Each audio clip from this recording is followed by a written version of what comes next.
My name is Aaron Hubbard. I am a librarian for the Christian County Library. Welcome to CCL Audiobook. I will be reading a selection from Grimm's fairy tales called The Robber Bridegroom. There was once a miller who had one beautiful daughter, and as she was grown up, he was anxious that she should be well married and provided for. He said to himself, "I will give her to the first suitable man who comes and asks for her hand." Not long after, a suitor appeared, and as he appeared to be very rich, and the miller could see nothing in him with which to find fault, he betrothed his daughter to him. But the girl did not care for the man as a girl ought to care for her betrothed husband. She did not feel that she could trust him, and she could not look at him nor think of him without an inward shudder. One day he said to her, "You have not yet paid me a visit, although we have been betrothed for some time." "I do not know where your house is," she answered. "My house is out there in the dark forest," he said. She tried to excuse herself by saying that she would not be able to find the way thither. Her betrothed only replied, "You must come and see me next Sunday. I have already invited guests for that day, and that you may not mistake the way, I will strew ashes along the path." When Sunday came, and it was time for the girl to start, a feeling of dread came over her which she could not explain, and that she might be able to find her path again, she filled her pockets with peas and lentils to sprinkle on the ground as she went along. On reaching the entrance to the forest, she found the path, strewed with ashes, and these she followed, throwing down some peas on either side of her at every step she took. She walked the whole day until she came to the deepest, darkest part of the forest.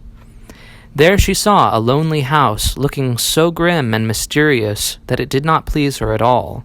She stepped inside, but not a soul was to be seen. A great silence reigned throughout. Suddenly a voice cried, turn back, young maiden fair, linger not in this murderer's lair." The girl looked up and saw that the voice came from a bird hanging in a cage on the wall. Again it cried, turn back, young maiden fair, linger not in this murderer's lair." The girl passed on, going from room to room of the house, but they were all empty, and still she saw no one. At last she came to the cellar, and there sat a very, very old woman, who could not keep her head from shaking. "Can you tell me," asked the girl, "if my betrothed husband lives here?" "Ah, you poor child," answered the old woman, "what a place for you to come to. This is a murderer's den. You think yourself a promised bride, and that your marriage will soon take place, but it is with death that you will keep your marriage feast. Look, do you see that large cauldron of water which I am obliged to keep on the fire? As soon as they have you in their power, they will kill you without mercy, and cook you and eat you, for they are eaters of men. If I did not take pity on you and save you, you would be lost." Thereupon the old woman led her behind a large cask, which quite hid her from view. "Keep as still as a mouse," she said. "Do not move or speak, or it will be all over with you. Tonight, when the robbers are all asleep, we will flee together. I have long been waiting for an opportunity to escape." The words were hardly out of her mouth when the godless crew returned, dragging another young girl along with them. They were all drunk and paid no heed to her cries and lamentations. They gave her wine to drink, 3 glasses full, 1 of white wine, 1 of red, and 1 of yellow. And with that her heart gave way, and she died. Then they tore off her dainty clothing, laid her on a table, and cut her beautiful body into pieces, and sprinkled salt upon it.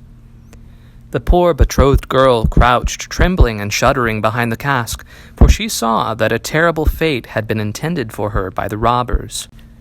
One of them now noticed a gold ring still remaining on the little finger of the murdered girl, and as he could not draw it off easily, he took a hatchet and cut off the finger. But the finger sprang into the air and fell behind the cask into the lap of the girl who was hiding there. The robber took a light and began looking for it, but he could not find it. "Have you looked behind the large cask?" said one of the others. But the old woman called out, "Come and eat your suppers, and let the thing be till tomorrow. The finger won't run away." "The old woman is right," said the robbers, and they ceased looking for the finger and sat down. The old woman then mixed a sleeping draught with their wine, and before long they were all lying on the floor of the cellar, fast asleep and snoring. As soon as the girl was assured of this, she came from behind the cask. She was obliged to step over the bodies of the sleepers, who were lying close together, and every moment she was filled with renewed dread, lest she should awaken them. But God helped her, so that she passed safely over them, and then she and the old woman went upstairs, opened the door, and hastened as fast as they could from the murderer's den. They found the ashes scattered by the wind, but the peas and lentils had sprouted and grown sufficiently above the ground to guide them in the moonlight along the path. All night long they walked, and it was morning before they reached the mill. Then the girl told her father all that had happened. The day came that had been fixed for the marriage. The bridegroom arrived, and also a large company of guests, for the miller had taken care to invite all of his friends and relations. As they sat at the feast, each guest in turn was asked to tell a tale. The bride sat still and did not say a word. "And you, my love," said the bridegroom, turning to her, "is there no tale you know? Tell us something." "I will tell you a dream, then," said the bride. "I went alone through a forest and came at last to a house. Not a soul could I find within, but a bird that was hanging in a cage on the wall cried, 'Turn back, young maiden fair, linger not in this murderer's lair.' And again, a second time, it said these words, 'My darling, this is only a dream.' I went on through the house from room to room, but they were all empty, and everything was so grim and mysterious. At last I went down to the cellar, and there sat a very, very old woman who could not keep her head still. I asked her if my betrothed lived here, and she answered, 'Ah, you poor child, you have come to a murderer's den.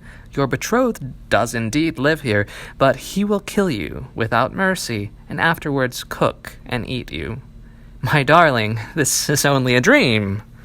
The old woman hid me behind a large cask, and scarcely had she done this when the robbers returned home, dragging a young girl with them. They gave her 3 kinds of wine to drink, white, red, and yellow, and with that she died. My darling, this is only a dream." Then they tore off her dainty clothing and cut her beautiful body into pieces and sprinkled salt upon it. My darling, this is only a dream. And one of the robbers saw that there was a gold ring still left on her finger, and as it was difficult to draw off, he took a hatchet and cut it off her finger. But the finger sprang into the air and fell behind a great cask into my lap. And here is the finger with the ring. And with these words the bride drew forth the finger and showed it to the assembled guests. The bridegroom, who during this recital had grown deadly pale, up and tried to escape, but the guests seized him and held him fast.